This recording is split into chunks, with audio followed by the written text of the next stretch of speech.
assembled and it's nearly Christmas. We wish you a Merry Christmas. We wish you a Merry Christmas. We wish you a Merry Christmas and a Happy New Year. Well, it's a few weeks till Christmas and I've got my favourite Alf with me and I'm going to tell you an Alf joke. Are you ready? What's the first thing an Alf learns when it goes to school? The alphabet. I love Alf jokes, and there may be more as we go through this assembly. But this week and the next few weeks, we are going to be looking at the different subjects of Christmas. And this week, it's about culture and tradition. Perhaps you come from a different nation around the world, or perhaps your family originate from somewhere else, and you could share with your class exactly what happens from the different nations that you represent and come from. Or perhaps in your household, there are different things you do every year. On Christmas Eve in my house, since my children were very small and now they're grown up, we go on Christmas Eve to the cinema and we watch a film every single year, and that's become a tradition of our house. So perhaps you've got some traditions that you do as well, and every house can be very different. So we're going to look at some videos and we're going to see exactly what cultures and traditions there are around the world. Let's see what happens, shall we? Let's take a look now. About 30% of the world's population is Christian. However, this doesn't stop the rest of the world from celebrating Christmas, even celebrated by other religions in almost every corner of the globe. So here are some of the strangest variations of Christmas. Number 10, Japan. In the early 70s, Japan went through a poultry crisis. One of the only places to have turkey at Christmas was at KFC. 9, Spain. In Catalonia, the Christmas log has an entirely different meaning. The cagatillo, or pooing log, is placed on the table prior to Christmas and is fed fruit and sweeties. On Christmas Eve, the family then beats the log with sticks while singing traditional songs in order for it to defecate the candy. 8. Australia. Christmas in Australia is in the summertime, so you won't find stockings by the fire. But it's not all sunshine. If you go to sit on Santa's knee, you might also encounter his evil counterpart, Krampus. 7. Norway. A popular tradition in Norway is Julebukk, a decorative straw goat. Apparently the custom has origins in the worship of Thor, who rode a chariot pulled by 2 goats. 6. Wales. In some rural areas of Wales, each year a villager is chosen to perform the Mari Lwyd ritual. This involves parading the streets with a mare's skull on a pole whilst the other villagers sing. 5. Greenland.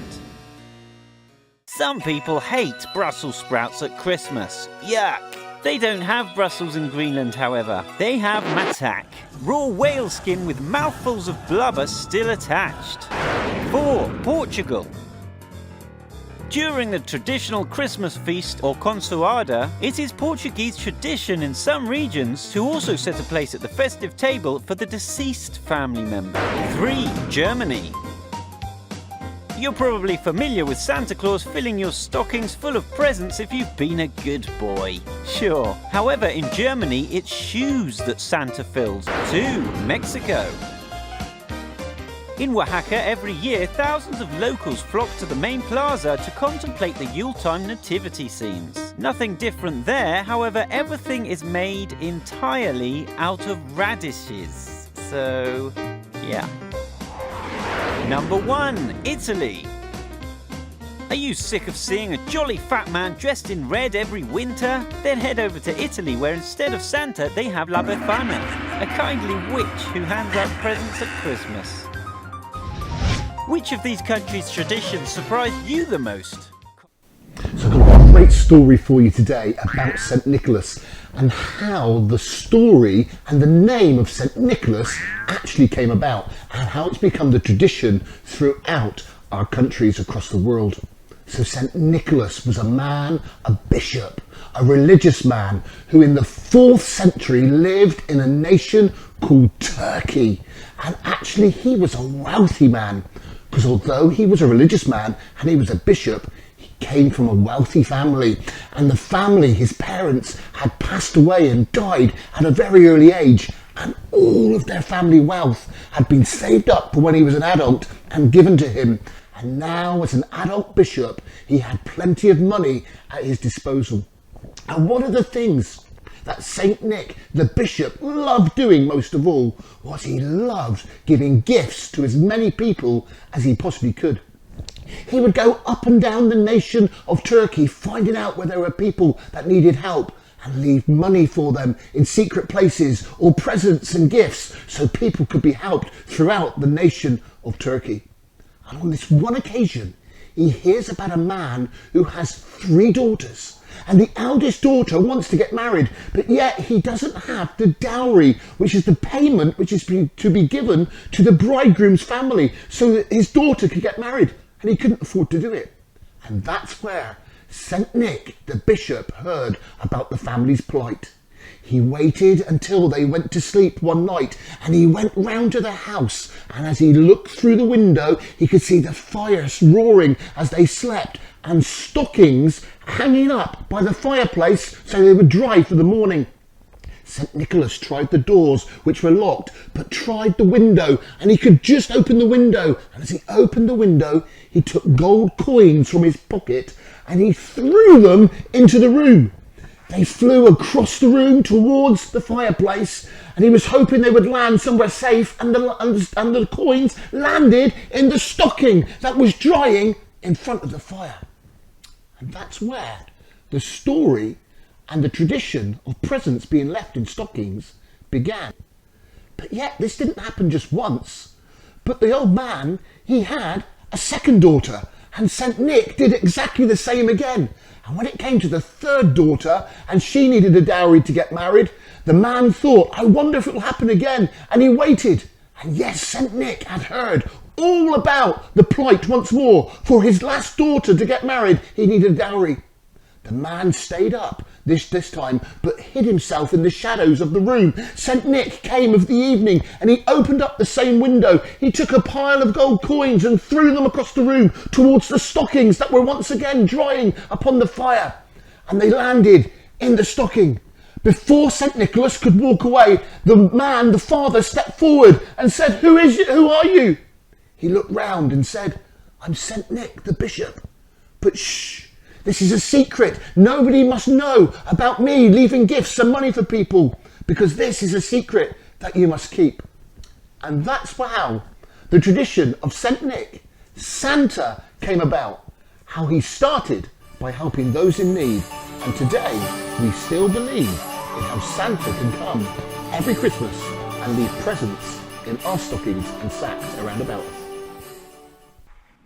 So, we have seen about different cultures around the world and how they approach Christmas, and I've got another Alf joke for you. Are you ready, boys and girls? What's an Alf's favourite type of photograph? An Alfie! An Alfie! Fantastic! I love it. I'm going to have another joke for you in a few moments' time. So a tradition is something we might do in our family every single year. Perhaps in your house you put the Christmas tree in a certain place, or perhaps you open your presents at a certain time of year. Do you know some traditions around the world, they don't open their presents on Christmas Day, they open them on Christmas Eve or another time of year. How cool is that? Also, we have traditions where we might eat turkey and Brussels sprouts, and there are some countries that don't have that tradition at all, and they eat all sorts of different things, from fish to octopus to whale, and even in Japan they eat KFC on Christmas Day. I would love to have KFC on Christmas Day. And right now we are going to look at Christmas and the different types of foods they eat all around the world. Let's have a look, shall we? Christmas is a time when families across the globe come together to celebrate. Customs and traditions vary from country to country, but an elaborate meal is always part of the celebrations wherever you look. Today we're taking a look at the culinary treats that are dished up across the world. Iceland. Icelanders most commonly have hangishjöt, which basically means hung meat on Christmas Eve. The meat, usually lamb, is pickled for a couple of days before being smoked using birch, willow and juniper wood, mixed with sheep dung and straw. Denmark. On Christmas Eve, the Danes enjoy a substantial meal of roast pork accompanied by boiled potatoes, red cabbage and gravy, and followed by their favourite dessert, rice pudding. The dessert is served either hot or cold and is topped with almonds, cream and cherry sauce. Mexico. Christmas Eve, or Noche Buena, rings in the Christmas festivities in Mexico. Homes around the country often prepare a salad of lettuce, beets and fruits, followed by a dish of dried salted cod called bacalao. Philippines. In the Philippines, Christmas Eve is celebrated with a midnight mass followed by the Noche Buena feast. At large gatherings, Filipinos often dine on lechon, which is Spanish for roasted suckling pig. Ghana. In Ghana, Christmas dinner often consists of chicken or goat stew, okra soup and rice. Sweden. The Swedes prepare a whole range of festive foods for their Christmas Eve dinner. The smörgåsbord, julskinka, the Christmas ham, is usually the centre of attention. It is first boiled, then glazed with a mix of egg, mustard and breadcrumbs, and finally baked in the oven. Another favourite is lutfisk, which is dried stockfish that is soaked in water and lye for several days. Brazil. Christmas dinner in Brazil resembles that of the UK, though it comes with an exotic twist. Roast Chester, a genetically modified super chicken, is usually at the centre of the meal. The giant bird is traditionally stuffed with chestnuts and exotic fruits such as pineapple. South Africa. Though they share a lot of Christmas traditions with the UK, South Africans will most likely fire up the barbecue on Christmas Day for a braai. Glazed gammon, turkey, leg of lamb and crayfish are prepared over the open fire and dished up with grilled corn. So we've learnt so much today, haven't we, boys and girls? And we would love you now to think about all those things you've learnt, and we're going to have a few questions right now and a recap on today's assembly and find out what Christmas is about cultures and traditions. Are you ready for the questions? Let's do this together now. Christmas is a wonderful time of fun and celebration, and often we get excited by the tree decorations going up and Santa soon to arrive with presents. However, Christmas is also a time where we often do the same things each year and celebrate in the same way each Christmas. This is often due to our national culture from the country of which we have grew up in. Also, we celebrate in certain ways because of our family traditions. Unlike the UK, some countries open their presents on Christmas Eve, others in the New Year. Some don't have stockings or sacks or place their presents even under the tree.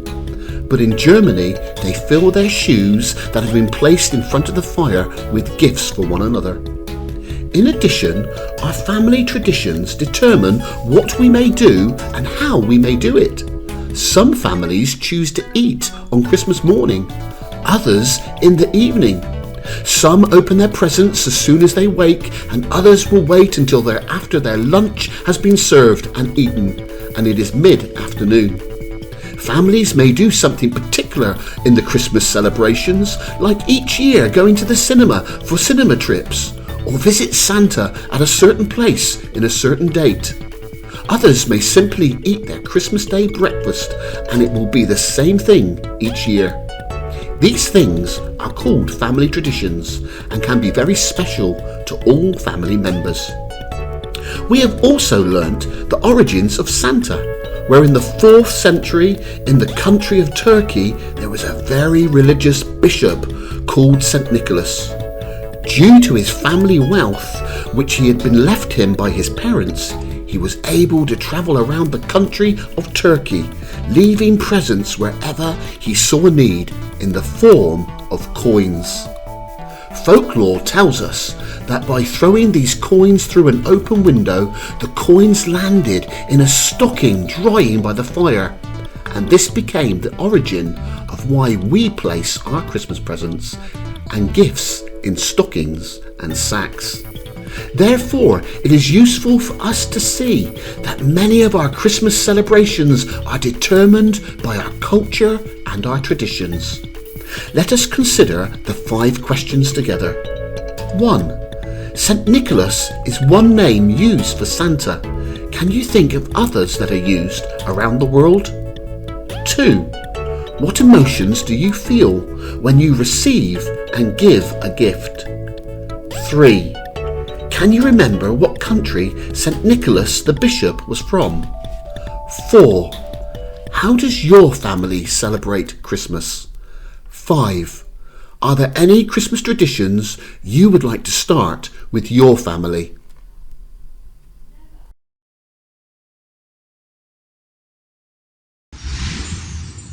So that's the end of our assembly here at Assembled, and we hope you have loved learning, like I have, about traditions and cultures from around the world. So I've got another Alf joke for you, the last Alf joke of today. What do you call an Alf who won't share his toys and won't share things that he owns? He's very Alfish, not selfish, but he's very Alfish. Fantastic. I hope you can share those Alf jokes when you get home with the people who look after you. And perhaps you can share it with your class as well now, all those traditions that you do. Is there something you do in your house that nobody else does in their house? And you could share what that is. People would love to hear that. And also, perhaps you'd like to go home and say to those who look after you, can we set a tradition up in our family that we do something every single year, even when we're not children anymore, we still come back together and we fulfill that tradition because it's our family tradition. And perhaps together tonight, when you eat all together, you can think about what that tradition could be. We hope you have enjoyed the assembly here today, looking at the traditions and cultures from around the world, and we look forward to seeing you next week. Take care. Bye bye.